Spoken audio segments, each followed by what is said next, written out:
पतरे गीला, मैं कौन बन खो जाऊं रे लो। सौरे गीला पतरे गीला, मैं कौन बन खो जाऊं रे लो।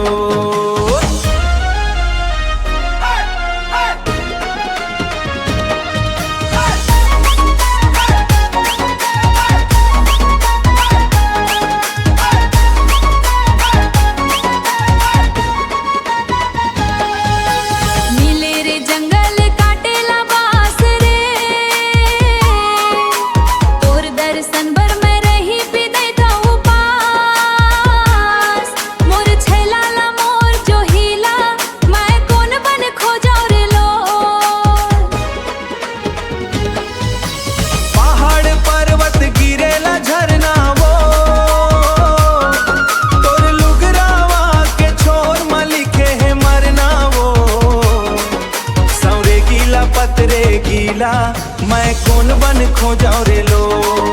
सौरे गीला पतरे गीला, मैं कौन बन खो जाऊं रे लो।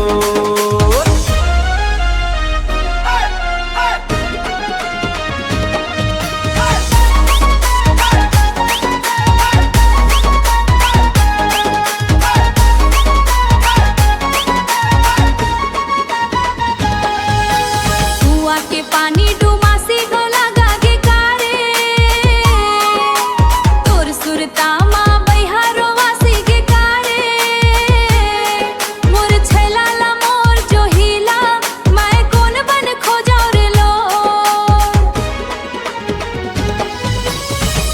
झन जाता गंगा यो झन जाता तीर्थ,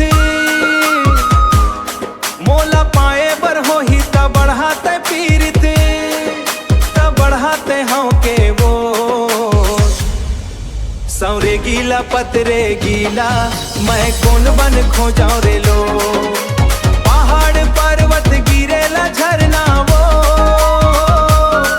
तोरे लुगरा में लिखे हैं मरना वो। सौरे गीला पतरे गीला, मैं कौन बन खो जाऊं।